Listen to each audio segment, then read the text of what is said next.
okay, relax. It is possible that some of these questions are not applicable to you. So I'll give you an example. If your company is not making, and I hope you are making more, if your company has a turnover of 3 million or less in your previous tax period, when you come to a portion where it asks you, how much is your revenue?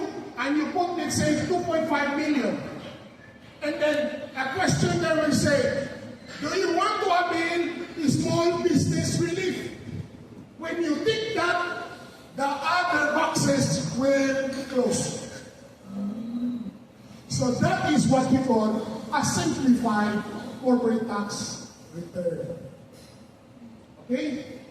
So it pays attention to attentioners like this. Yeah. Because if you read it on your own, that is a problem. Understanding the law itself is one, but the second thing is that, is my understanding correct? And if you apply that, right? So that's a problem. And you need, later sa alignment strategy, you need to know who would be this person that you will rely in your company to help you get to the compliance side. Okay? Now, let's start. We will have to calculate first our taxable profit. Basically, your profit and loss. So, I hope by this time, at least your company is be able to generate a profit and loss, at least. Because if you are not, okay, you have to start first with that before you go to corporate tax. You should be able to calculate profit and loss, the basic profit and loss of your business. That's number one. So you start with sales. Okay? Next, less expenses equals net accounting profit before tax. Okay? So, before doing any tax compliance or calculating any corporate tax, you should have this number already. Either you as a business owner who will be able to calculate this, or you have an accountant who's already doing this since last year. Okay? If you have, then good for you. If you don't have, okay, then you have to double time. Because you need to get that figure before going to the next step. Okay, now we have that. So, example, some of you may have Xero, QuickBooks, Ali, Zoho, right? So your P&L in Zoho is this one. Okay? The P&L or the profit and loss or the income statement in your accounting system is at this point. Right? So you recorded your revenue, recorded your expenses. The profit and loss you have is called net accounting profit before tax. Now, once you have this number, the next step now is you start doing the corporate tax adjustments.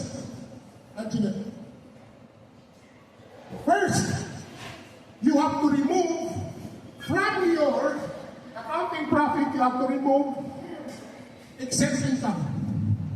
So adjustment, we're now doing adjustments, Next, what else do we remove? We need to remove or add back. We need to add back expenses that we deducted that are not allowed as a tax deductible. So you're adding this back. Okay? Next, transactions to related parties or connected persons that are not on arm's length transactions. It is pretty technical. Okay, I'll give you an example. You business owners are called related party and connected person to your business. Anything that you might have received from your business is called a related party transaction. Okay? Example, if you pay a salary for yourself, let's say 200,000 every month. Wow, sana all.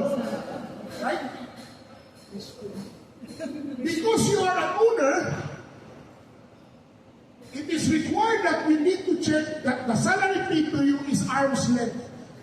Or is it within market value?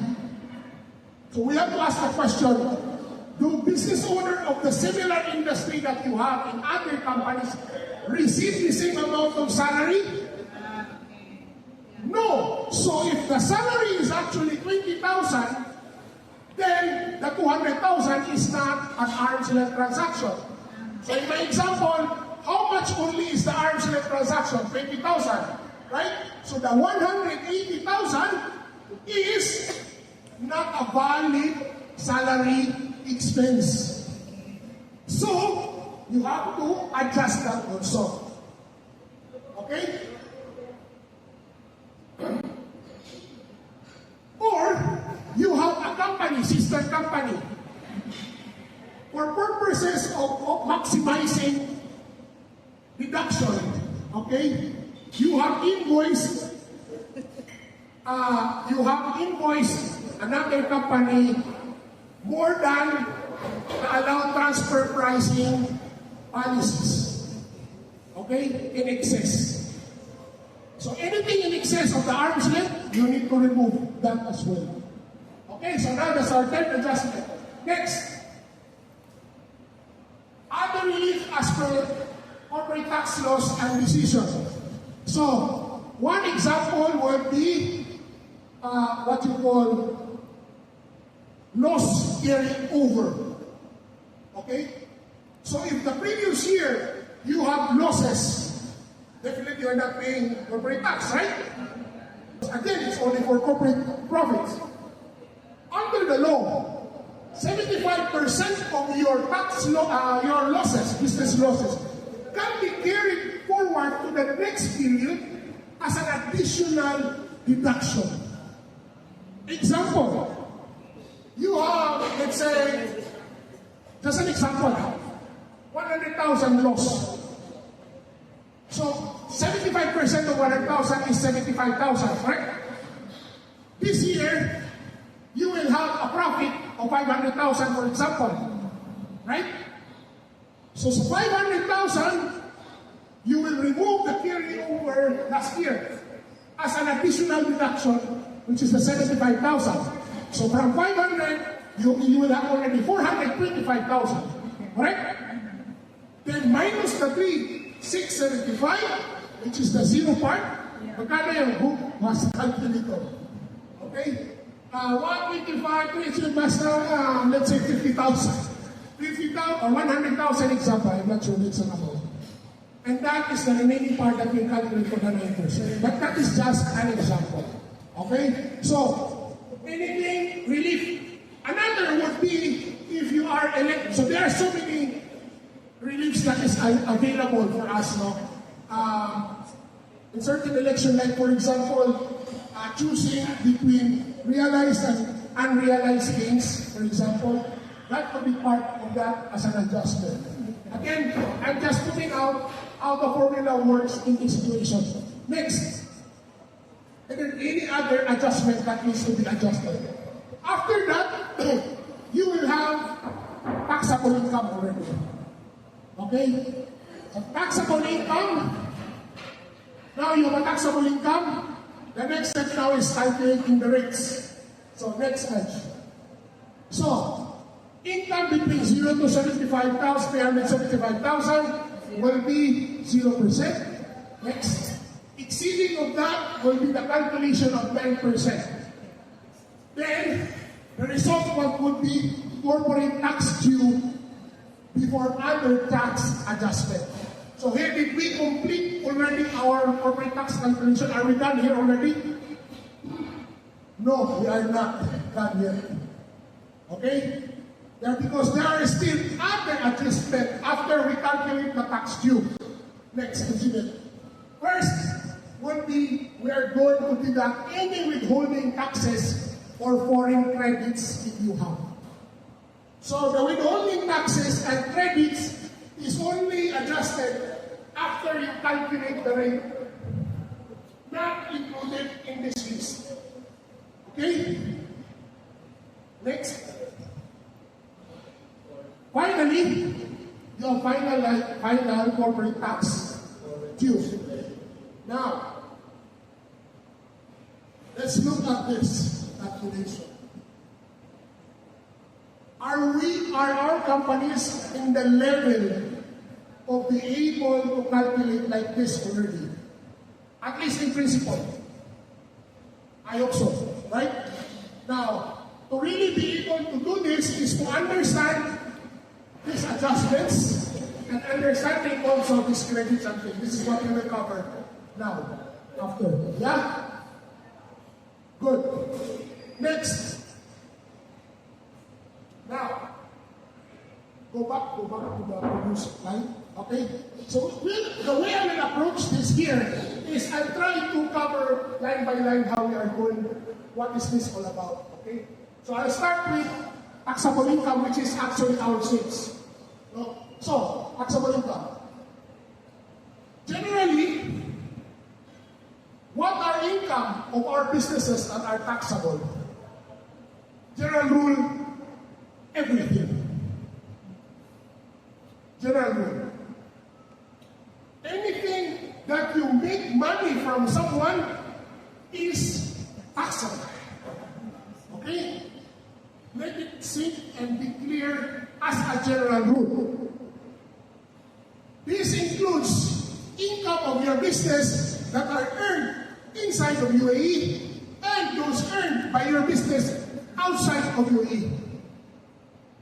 So if you are here and you have invoiced someone outside of UAE, that invoice is part of your taxable income.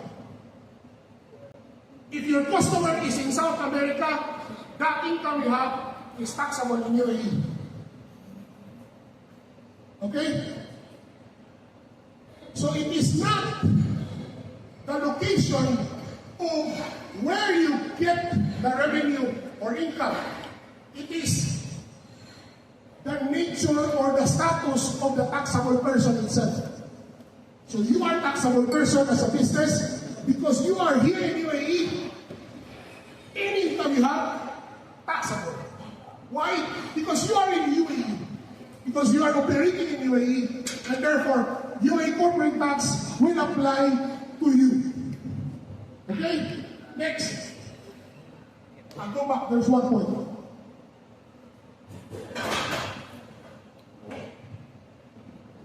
As long as the income is not classified as exempt, it will be taxable.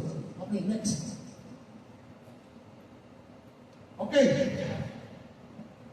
We know the general rule, right? So most of the income are taxable. So what are income that are not taxable? So maybe you try, when you're trying to do an impact analysis of corporate tax in your business, you start with your revenue. Okay? You ask yourself, okay, I want to see the list of revenues that I have. Which one is taxable? Which one is exempt income? That's the first step you do with an impact analysis on your revenue.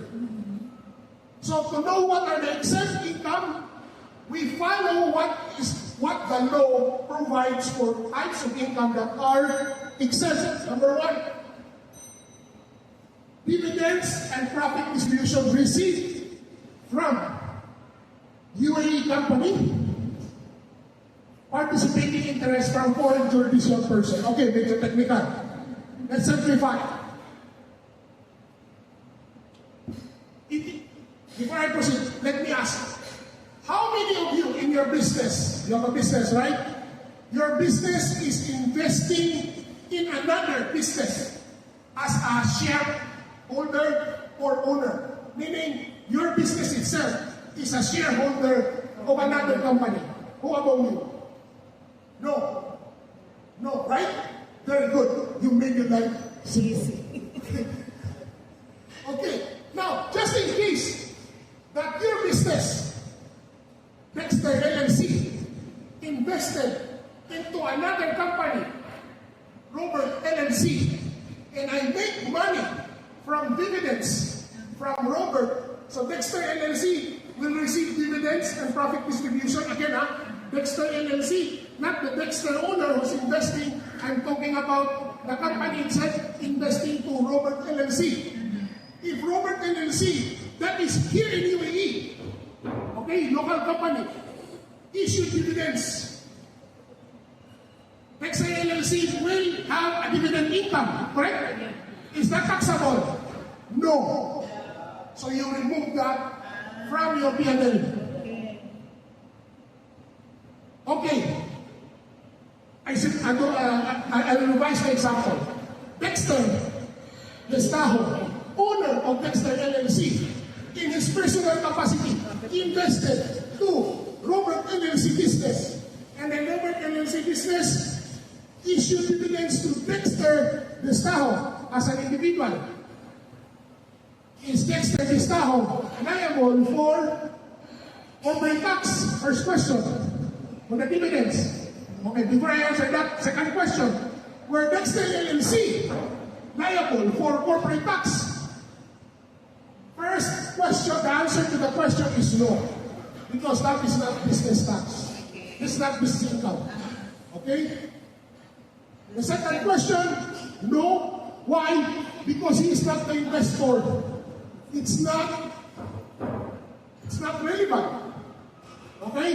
It is not its income. It's the owner's income. Okay, I hope it's clear, no? So first, any dividend. Only when your company is investing. So I think many of us is not on that level yet, right? So we will have that problem. Now, I'll expand to this.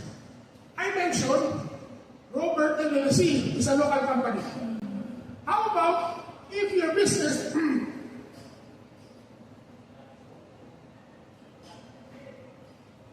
how about if your business, Dexter LLC, bought shares in Ayala Lands in the Philippines? Shares. And then Ayala Lands issued dividends to Dexter LLC.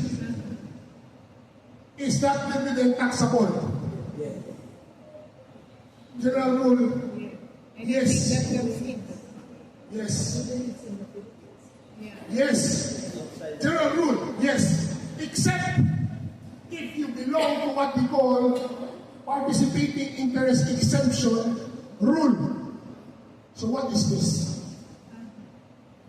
If Dexter LLC received the dividend from a share where he has less than 5% of holding,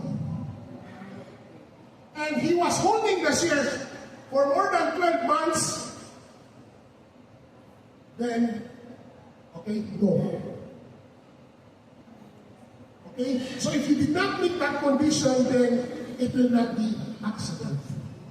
So if you're just buying a small portion of the business, okay, then no. But if you're buying, let's say, 25% of the interest of Ayala Land, then you go to the next question, are you holding the share for more than 12 months? If yes, exempt, it's still exempt. If it is less than 12, meaning you are only holding that for the short term, and therefore it is taxable. That's what we call participating interest exception rule. Only when you're investing to foreign juridical persons. Okay? Now again, this is not relevant to you because you are not in that situation. Move on. Next. So just this one, I'm just explaining participating interest. Okay? Continue, Ange. So key condition, duration of ownership must be 12 months. Next. Okay? Tax jurisdiction, the jurisdiction of that business must be able to charge corporate tax not less than 9%. Next. Profit entitlement. So the company receiving dividend, okay, when he's holding that interest, should receive at least 5% of the profits of that investment company. Okay? And then 50% are direct and indirect asset participation causes as non-qualified owners' interest. Again, these are technical. I'm just showing this. These are not important for your business. Okay? Go on. Okay, next. So, dividends and profit is exempt income, general rule. Another one would be other income. So, there are other income that you might earn also, other than dividends. So, if you own a shares, how else do you make money when you're holding shares? Aside from dividends. When you're selling the shares, you will receive capital gains. Right? So, is capital gains taxable? The answer is, again, it follows whether you are covered with participating interest exception rule. So, ganun din. So, if that shares you're holding for more than 12 months, then less than 5% of profit, then no, it's not taxable. Okay? Next. And then, of course, the foreign entity exchange. So, I will not cover this in detail. Let's go. Next. Okay? I will not cover this. Just very quickly, foreign permanent establishment. So, what are foreign permanent establishment?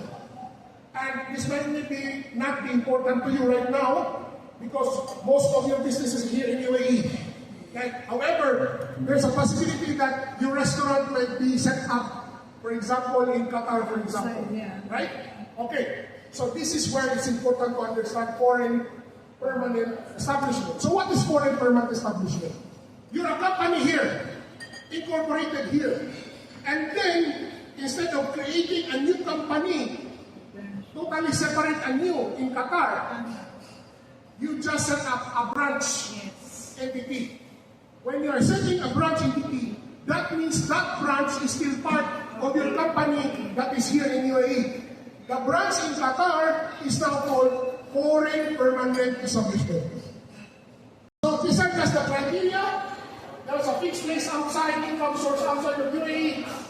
This is when it's controlled outside of UAE. Yeah? Even if it is a branch, but it is managed by different people in Qatar, for example, that is still called foreign permanent establishment. By the way, foreign permanent establishment can be a situation where there are the other part called domestic permanent establishment. Okay? So, your company that is here is called domestic permanent establishment. But your other company that is established outside is called foreign permanent establishment.